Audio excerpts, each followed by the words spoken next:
Let's read.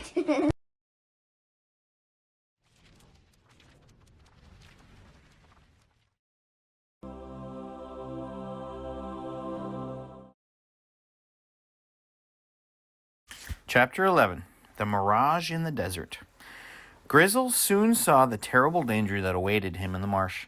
He immediately began to run the other way, braying with all his might, but neither his cries nor his legs could save him from his deadly enemy. In a flash, the boa constrictor reached out and crushed him in its monstrous rings. "Oh, how terrible!" Elizabeth wailed, turning away from the window. "What can we do to save poor Grizzle?" "Quick, father!" yelled Fritz. "Shoot the snake!" "I can't," I replied. "If I fail to kill him and merely wound him, he might attack us. It's a chance I cannot take." Just then we heard Grizzle's bones cracking as the monster swallowed him in one big gulp. To our amazement, the boa completely lost its strength and slumped down in a stupor. "At last," I said, "he's in our power. Fire, Fritz!" Fritz and I fired together, but we didn't kill the serpent. Instead, it raised its head and glared at us with fire in its eyes.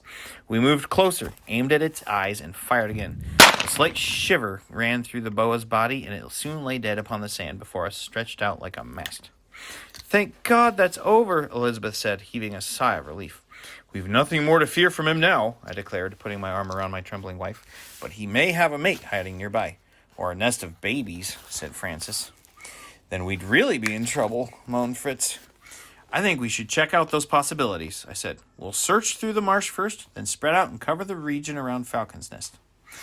Trooping through the marsh, we easily recognized traces of the boa, for the rushes were bent down and broken where it had passed through, and there were deep spiral impressions in the wet ground where it had rested its enormous rings. But we found no signs of a companion or a nest or of eggs or little ones.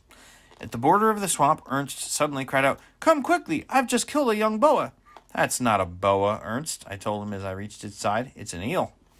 It was indeed a superb eel, approximately 4 feet long. Ernst had walked straight up to it, hit it several times on the head with his gun with as much courage as it would have taken to kill a dozen boa constrictors. "We'll take it home with us," I said. "It'll make a fine meal another day." As we circled through the countryside around our treehouse, we saw fewer and fewer traces of the serpent. Satisfied that we were safe now, we returned to Felsenheim. Before we'd gone off, Fritz had left a pig roasting in a trench, which he'd filled with red-hot pebbles and covered with a layer of bark and dirt. Now, as we pulled back the covering, the most delicious smell drifted up through the air. "Oh, something smells good!" exclaimed Francis. "This is simply marvelous," raved Elizabeth as she took her first bite of the stuffing of potatoes and roots Fritz had made. "Yes, my boy," I added, "you're quite the cook. Congratulations on a job well done." "What are we going to do now, Papa?" asked Jack. "After all, we're well settled in the grotto, and the boa's reign of terror is over. It's occurred to me that we should make another trip into the interior of the island. You realize we've lived here 3 years without exploring everything?" "3 years!" the boys cried in amazement. "That's hard to believe," quipped Elizabeth. "When you want to leave for the trip?" "Would tomorrow morning suit everyone?" The family was agreeable, and as soon as the sun came peeking over the horizon at dawn, we set out for the land beyond the rocks. After 2 hours, I gave the signal to halt. We were high on a hill overlooking a wide sandy plain and surrounded on all sides by a pine forest. We investigated the woods, but discovered nothing except 2 wild cats who fled in the trees before we could aim our guns at them. We set up camp and left Elizabeth and Francis there while the rest of us forged across the plain. "This is where we saw those buffaloes that time before," Jack pointed out. "My, it's hot," complained Ernst. "May I have a drink of water, Father?" But the water in the gourds had become so warm we were unable to drink it. The sun beat on our heads, and the sand burned our feet. We were in a vast desert that stretched in all directions as far as the eye could see. After several hours, we arrived at a huge rock that afforded us some refuge from the sun. Exhausted, we leaned against the sides, sucking on some bits of sugarcane that we'd brought along for such an emergency. "What is that I see?" cried Fritz suddenly. "Look there in the distance. There's 3 horsemen galloping towards us. There must be Arabs of the desert." "Arabs?" said Ernst. "Bedouins, you mean?" "Bedouins are part of the greater family of Arabs," I explained, so Fritz is right. "Take my spyglass, Ernst, and tell me what you see." "Oh, I see wagons loaded with hay," he said. "But they're so far away I can't tell much about them." "Let me see, Jack," cried Jack, grabbing the glass. "I see cavaliers carrying lances with a banner on each point."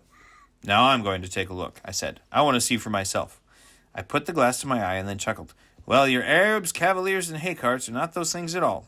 You've all merely seen a mirage." "A mirage?" Jack cried. "What's a mirage?" A mirage is an image caused by the reflection of light in such a way that something far away seems to be near and often looks like something else.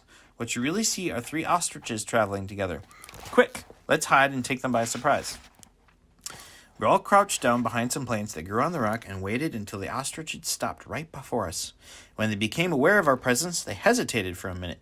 Then the dogs, which we could not keep quiet, sprang out at them, and away flew the timid birds. "Send your eagle after them, Fritz," I commanded. Fritz removed the hood from the eagle's head and threw the bird up in the air. The eagle quickly lit upon the head of the male ostrich, which we recognized by its beautiful tail feathers. Attacking its eyes, the eagle brought the ostrich to the ground with a thud. As we rushed up, we saw the big bird was dead. "What a pity," Fritz said. "He would have looked so grand strutting around our animals." "Hurry over here," said Jack. "I found an ostrich nest with 30 eggs in it. Let's take them home and hatch them." "Impossible. Each egg weighs 3 pounds. There's no way we could carry them across the desert." "Then we shall have to return another time. For now, each of us can take an egg. That's the solution." As we trooped home, we saw herds of buffalo, monkeys, and antelope in the distance. Finally, we came to an oasis with green grass and clear water. "We'll call this lovely spot Green Valley," I said. As we rested and refreshed ourselves, we suddenly heard 2 horrible howls and a cry of distress from Ernst, who'd wandered ahead. A moment later, he appeared, running at us at full speed, his face white. "Bears! Bears!" he screamed. "They're following me!" And the poor boy fell in my arms, more dead than alive.